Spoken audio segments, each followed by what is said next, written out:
Hi there, it's Steph. Thanks for popping by my channel. I apologize because my voice is a bit funny because I have a cold, but I do my best.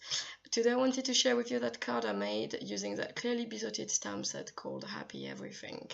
I used the big rose from that stamp set with the little rosebud, and I stamped it on some Strathmore Bristol watercolor paper with some Ranger Distress Ink Tattered Rose, and it's that light that you can barely see it on the screen. I mean, I could see obviously because I was close to it when I was painting, but it's very light and it's perfect for that. You could equally use something like antique linen, for example. If you didn't have tattered rose, it would work as well. So I started coloring the flowers with some Seedless Preserve Ranger Distress ink, but I'm not using the pad, I'm using the re-inker. The reason I'm using the re-inker is, first of all, it's because that's what I have. I don't have a pad. But I find it so practical for that kind of watercoloring because I wanted something really contrasted. I wanted a big depth and a lot of brightness or maybe depth in my color. And I get that with the re-inker because the ink is very, very intense, and obviously you can dilute it with a lot of water, but at least at the end when I want that really deep color I can have it because of the re-inker. It probably wouldn't work that well with a pad, so I just wanted to share that with you just in case you wondered how does she get that purple so deep. That's the reason, it's a re-inker. I bought that little tiny brush recently, and it's actually a really good brush compared to all the brushes I've tried so far. I'm talking about not very expensive brushes that you can buy online. Everything I bought so far wasn't that great, and this one was a few pounds, and it's actually pretty good. It's around to I think the name is Taylor Roll or something like that. If you want to know the name, please let me know. And it's actually working out pretty well, so I'm actually quite happy with that. And just so you know, I personally have been struggling a bit obtaining the result I wanted with the layering and the shading when watercoloring, and I don't know if you have the same problem, but if you do, after practicing a bit, this is what I came up with. I basically just color the flower with a light wash of my color, as you've seen at the beginning of the video. And then I do all the flowers like that, and then by the time I finish, the first flower has started to dry, so I can then add my second layer, and it doesn't actually mix with the color that's already there because it's dry, it just lays on top of it, and that's what I was trying to go for. So for me it's actually perfect. Until now I was using too much ink, so the ink wouldn't dry fast enough, and then the layers would mix together instead of creating that layer effect. It was just very, very wet. So anyway, if you do have that problem too, this is how I solve it. A bit less ink, but spread out more throughout the paper. And I'm not sure it may come as well from the kind of watercolor paper I'm using. I've not used a lot of different watercolor paper, so I can't really tell. I used to buy a really affordable one online and I was happy with it, but somehow the latest batch of watercolor cardstock they sent me was not very good, so I started using that Strathmore, which is a bit more pricey, quite a lot more pricey actually, but I'm actually really happy with the result, and considering I've been watercoloring for about an hour and a half, 2 hours, I wouldn't want to waste that time doing it on a not very good watercolor paper, so I was quite happy with that. I should have mentioned earlier on, it's quite a long video and it's mostly watercoloring, so if you want to skip to the end to just see the final result, please feel free to do that. I wouldn't be offended if you were getting bored halfway through. So then I started to do the greenery, the stalk, and same thing, I used a re-inker and I used some forest green, I believe, and I started with a very light wash of that forest green, which is actually quite a deep color.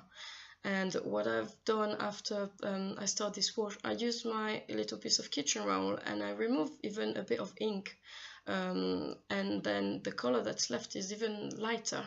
So when I add the little strokes to create that effect of leafy effect, if you know what I mean, the veins of the leaf, it's even better. I can put even more layers because the first layer was that light and I just build up on the top of it until I'm happy with that. So it took me quite a while. I did build up for quite a while, but as you can see, I'm going around the paper. I somehow did not manage to do one stain, so I was quite happy with myself. But I would just say don't hesitate to wash your hands halfway through if you happen to have stains on your hand, because you don't want to watercolor for an hour and then just destroy all that work with one stain in the middle of your card. That would not be cool. So don't hesitate to wash your hands. That's what I do from time to time. And I just go around, and as you can see, by the time when it's wet, the paper, the color is shiny because I have the light just above my cardstock. And as I go around, you can see it's not shiny anymore, so you really see that the paint has dried on the other part of the card. So that's how small is the amount of liquid I'm using. Although it's intense in color, it's a small amount of liquid, so it dries quickly. So here we go. I mean, there's quite a lot more coloring, and unfortunately I don't really have a background, musical background to put there for you. So I will keep chatting a little bit to keep your ears busy while you're looking at the work.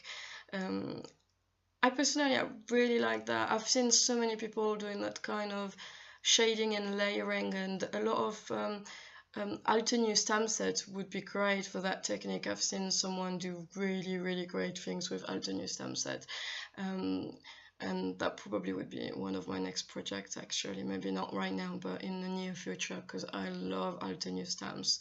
Obviously I love Clearly Besotted stamps because I'm using it, and it's the second card I make with that stamp. A similar layout actually, but the first time I used Zig Clean Real Color brushes, which obviously the result is completely different. And this time I wanted something a bit more, I suppose we could say it's a bit more vintage. It reminds me of, I don't know, maybe 70s, 80s, maybe not 70s, 80s.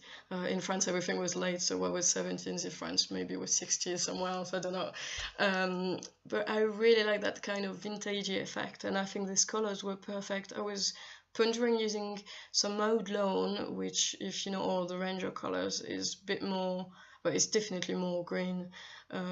It's more vibrant, and I decided to go for that color because I thought most forest would go much better with that purple, and I'm actually quite happy I did, because I think it does go quite well with it. So here you go. You see I'm still layering. I'm not joking, it did take me quite a while to layer, but I'm quite happy with the result. And I'd been pondering, where am I going to place my gritting? And I've decided to use some vellum, because I wanted to be able to see through the vellum my background, because I spent so much time on it. I think I thought, you know, it really deserves to be seen, that background. So I will stamp my gritting on a bit of vellum, as you will see soon. And you know, it's quite simple. Once I'm done with the coloring, it just goes on the front of the card, and I don't believe it needs any more than that, because I really love that contrast. The more I talk about it, the more I want to color again, but it's a bit late now. Anyway, I hope you like it. I hope you give it a try, because I've been struggling for a while trying to get that kind of result, and I finally got it. And you know, if you do the thing I'm suggesting with not using too much wet paint, then I think you will get that quite easily. So here I'm stamping my gritting on some vellum, and I'm embossing it. I used quite a lot of my embossing buddy bag to avoid the statics. And here we go, it's a finished card. I hope you like it. I know it's a bit longer than my usual videos, but I think it's worth it. Thank you very much for watching, and have a great day. Bye!